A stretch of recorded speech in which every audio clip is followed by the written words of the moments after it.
So imagine for a second you're walking into a room, and it's undeniably luxurious, right? We're talking high-end exclusive design, and the floor is this, stunning deep black marble. But the moment you take a step, your foot slips. Just a little. Just a little. You try to correct yourself, but it happens again. And you look down, and you realize the floor has been polished with something specific, almost chemical, to make it permanently slippery. It's aggressive. You just can't get your footing. You feel physically unstable. Now imagine you go to sit down to kind of catch your balance, but the furniture is just wrong. It's all wrong. It's set deliberately low to the ground. So when you sit, your knees are up and you're looking up at everyone else, almost like a small child. It creates such a visceral reaction, doesn't it? It's not just uncomfortable. It's designed to make you feel something specific. What's that? Disorientation, vulnerability. Exactly. And that is, I think, where we have to start today. Because this isn't some avant-garde art installation. According to the source we're looking at, this was the deliberate interior design of Jeffrey Epstein's private island. And that detail, that slippery floor, it's just the perfect metaphor for what we're covering today. We are looking at a testimony that claims to come from the former head butler of that island. Head butler. Yes. And what strikes me reading this is that it's not just another list of crimes. We've all heard the headlines. This is an analysis of a machine, a psychological, an architectural engine that was designed for total control. Welcome to the deep dive. Today we are unpacking a really specific and frankly a rare account from a woman who claims she ran the household staff there for years. She describes an environment the public never saw, these special suites where even the regular staff, the cleaners, were banned from entering. And we should warn you, some of this is pretty heavy. It is. But our goal here is to really try and understand the mechanics of how a place like that actually functioned, day to day. And just to be clear up top, everything we're discussing today comes directly from this one testimony. We're analyzing her narrative. And she describes a reality that is completely at odds with that, luxury resort image you might see in photos. She calls the main residence a paralyzing maze. That phrase really stuck with me. A paralyzing maze. It sounds like something out of, a gothic horror novel, not a Caribbean island. Not at all. So let's dig into the architecture first, because the way she describes the physical space is it's baffling. She talks about these special suites being completely cut off from the rest of the world. Right, so she mentions the walls were covered in this thick velvet. Now, normally you see that in like a movie theater or maybe a recording booth, but here the purpose was total acoustic isolation. She calls it a suffocating silence. Exactly, and think about where we are geographically. It's an island. You should hear the ocean, the wind, maybe the palm trees. But inside these suites, the second that door closes, the world just disappears. It's sensory deprivation. It is. And when you deprive the brain of sound, anxiety spikes. You start, searching for any input. It's a softening up technique, really. And then, once your ears are ringing from the silence, he messes with your eyes. Yeah. The lighting she describes is it's bizarre. No overhead lights? None. The light came from cracks in the floor or low on the walls.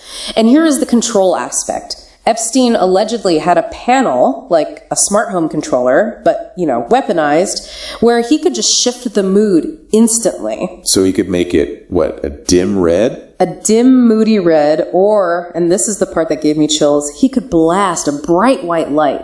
She described it as interrogation style. It's so theatrical, isn't it? But in a menacing way. It's like a stage set where he is the only director and everyone else is just a prop. And that goes back to the furniture you mentioned. The source is very specific. The couches were black leather, cold to the touch, and extremely low. That's a classic psychological tactic, right? Whether you read it in a book or just understood it, it's about power. Oh, absolutely. If you're sitting low and the person in power is standing or sitting on a higher chair, it physically enforces a hierarchy. You feel small. You literally have to crane your neck to look up at them. The butler explicitly says the design wasn't for comfort. It was to remind you that you own nothing here. It's about stripping away your agency. You walk in, you slip on the floor, you sit down, you're tiny, the lights are blinding you, and you can't even hear the ocean. You are completely at his mercy before he even walks into the room. Precisely.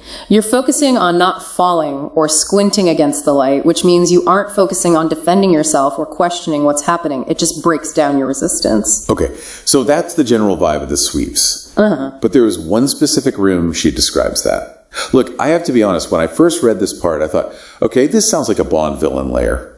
It just seemed too cinematic to be real. The staff called it the sunken room. Or the drowned room?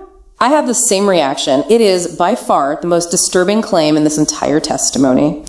She describes a room isolated by these incredibly thick walls with a mechanical floor that moved with a faint, specific hum. And what she claims was underneath that floor is, well, it's terrifying. According to her account, there was a mechanical trapdoor.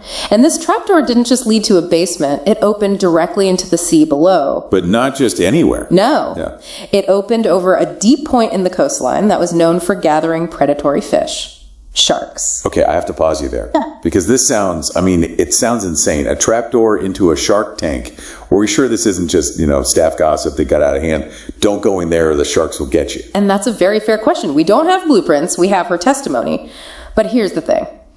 She is adamant about the mechanism. She describes the sound of the gears. And even if that trapdoor was never actually used to, kill someone, think about the psychological weight of it. The threat of it. Exactly. If you're a young girl brought to that room and you hear that mechanical hum and you've heard the rumors, the terror is real. The control is absolutely real.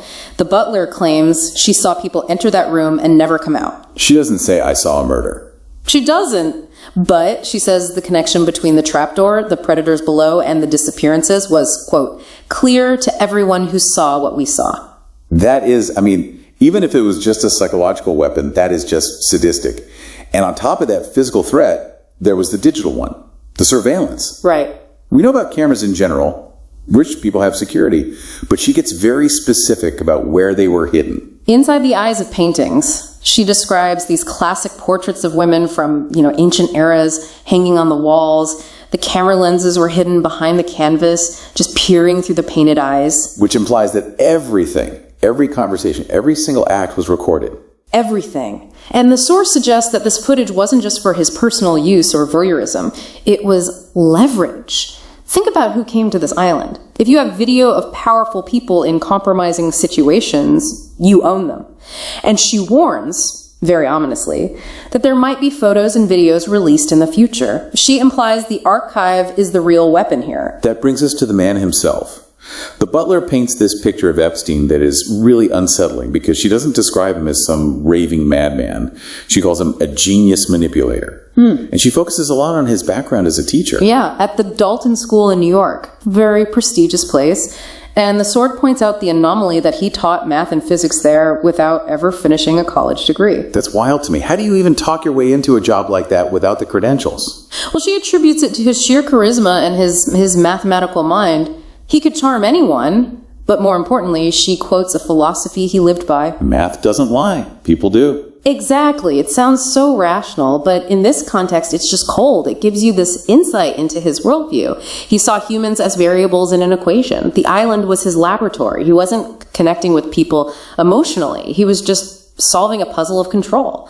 How do I get person A to do action B? What's the input I need for the output I want? And unfortunately, the variables he was most interested in were, they were children. The source is very blunt about this. She says he had zero interest in the adult models or the beautiful women who were often on the island. That's a crucial distinction she makes. She says his whole demeanor completely changed when little girls were present. It wasn't a side hobby or, a momentary lapse. She calls it his core identity. The adult women were just window dressing. The real targets were the kids. So let's talk about the system. Yeah. How did he get them there? Because you don't just walk into a trap like that willingly. It wasn't him snatching people off the street. It was a sophisticated recruitment network. It was what she calls the snowball effect. It started small. A massage for $300. Which, to a wealthy person, is lunch money. But to a high schooler. To a teenager in 2005, from a broken home or, struggling to help her mom pay rent, $300 for 1 hour of work is life-changing. It solves immediate problems. And it wasn't him doing the recruiting, was it? He kept his hands clean. Rarely him directly. No. He used what the butler calls the bridge. A woman. Someone who looks safe. Specifically, the source mentions this one woman working in a local barbershop. She wasn't some shadowy figure. She was just a lady cutting hair. That's insidious. A barbershop is a community hub. You trust the people there. Exactly. She would spot the girls who looked like they were carrying the weight of the world on their shoulders, the ones who looked needy or sad or just financially desperate, and she'd offer them a trip to paradise and easy money. And this one woman brought in nearly 45 girls. According to this testimony, yes, she got paid per head. It was a bounty system. And once the girls were there, the geography did the rest. You can't run away from an island. It's a literal trap. But this brings up the question that I think so many people struggle with. There were so many people working there. Staff, drivers, cleaners, these enablers. Why didn't anyone stop it? The butler calls it the economy of silence. It's such a powerful term, and you have to break down the hierarchy to understand it. You had the victims, obviously, who were trapped, but then you had these enablers, adult women, who knew exactly what was happening and actually helped calm the new girls down. The butler argues they're just as guilty as Epstein. But then there's the household staff. The butler herself.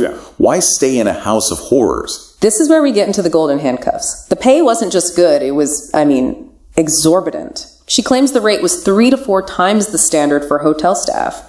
Plus, she describes these massive cash bonuses handed out in unmarked white envelopes after the parties. Cash in envelopes, no paper trail. It creates dependency. She says the staff were sending this money home to their families in the Philippines, in Brazil, all over the world. It paid off debts, it bought houses, it put kids through school. So psychologically, they convinced themselves, I'm just cleaning rooms, I'm just cooking food, I didn't do anything to those girls. They compartmentalized. Completely. They separated their labor from the horrors happening in the next room. It's willful blindness bought with cash. And she also mentions the guests played a role in this protection racket too. The human shield strategy. Epstein invited powerful, famous people, politicians, scientists, actors, not just for fun, but as insurance. If everyone is compromised or even just enjoying the hospitality, then no one is going to call the police. The source says he built this network of friends specifically to be a shield against justice. And for a very long time it worked. The timeline she lays out is so frustrating.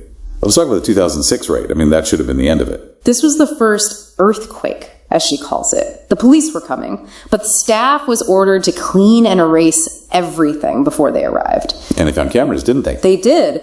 But the butler says the lawyer assured all the staff it was just minor illegal practices. It was spun as a technicality.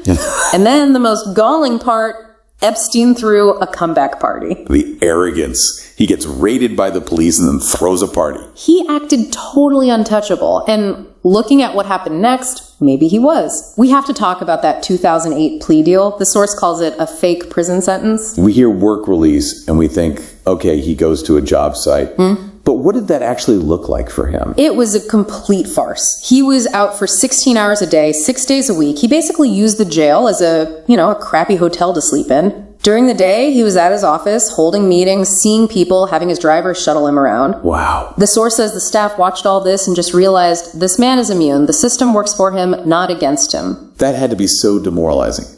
You see the police come, you see him get convicted, and then he's back in the office next week laughing about it. Exactly. It just reinforced the silence. If the FBI can't take him down, what is a maid gonna do? Until 2019. Right. When he was arrested in 2019, the whole atmosphere finally shifted. The source says suddenly the powerful friends just vanished. The phone stopped ringing. He became a liability. He wasn't an asset anymore. He was a loose end. Precisely. And that leads us to the end. His death. I think everyone has heard the theories, but this butler, who knew him for years, she doesn't buy the official suicide story at all. She's very, very skeptical. She notes the convenient malfunctions of the cameras and the guards falling asleep. But she quotes something Epstein allegedly said to her personally. What's that? There are people who need my silence more than I do. That is a chilling line. People need my silence more than I do. She believes that once his silence became more expensive than his life, the equation changed. Remember, math doesn't lie. If you're a liability in the equation, you get removed. But he didn't leave without one final move. This is the bombshell of the testimony, the thing that I really haven't seen reported widely. Yeah. The list. Yes. The source claims that shortly before he died, Epstein created a list of 43 people. These weren't the famous guests. These were staff members, guards, drivers, housekeepers, the people who saw the day-to-day operations. And what was the list for? Payouts. Massive, life-altering sums of money distributed to these 43 people to ensure they stayed silent forever. Butler, our source, she wasn't on it. She was not.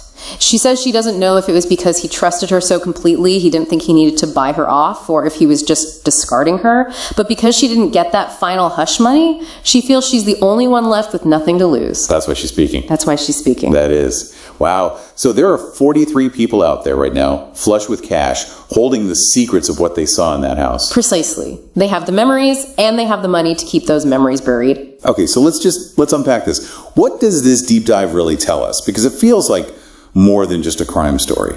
It is. It's about a system. We saw the architecture designed to disorient and dominate. We saw the recruitment designed to exploit the vulnerable through trusted community members. We saw the finances designed to buy loyalty and silence. It was a machine that ran on greed and fear. Epstein was the operator. Yes, but the machine had so many moving parts, and many of those parts were human beings who just looked the other way because it paid well. It really forces you to look at the concept of complicity. It's easy for us to sit here and say, I would never. But when the envelope of cash is in your hand, and the walls are velvet and soundproof, and the boss is friends with world leaders, it's a terrifying grip. It is. It shows how fragile our morality can be when it's faced with that level of power and calculated manipulation. This has been a heavy one, but a really important one. We've peeled back the layers of the island, not just as a location, but as a construct of control. Indeed. It's a study in how absolute power is constructed, brick by brick. Before we go, I want to leave you with a thought. The butler mentioned those cameras hidden in the eyes of the paintings. She said they recorded everything for years. And she mentioned 4 to 3 staff members paid off to stay quiet. It raises the ultimate question. If the source is correct, and all that footage actually exists, where is it? And more importantly, who is currently holding the keys to that archive? Because whoever has those hard drives effectively holds the power that Epstein left behind. That's the variable we haven't solved yet, and it might just be the most dangerous one of all. Thanks for listening to The Deep Dive.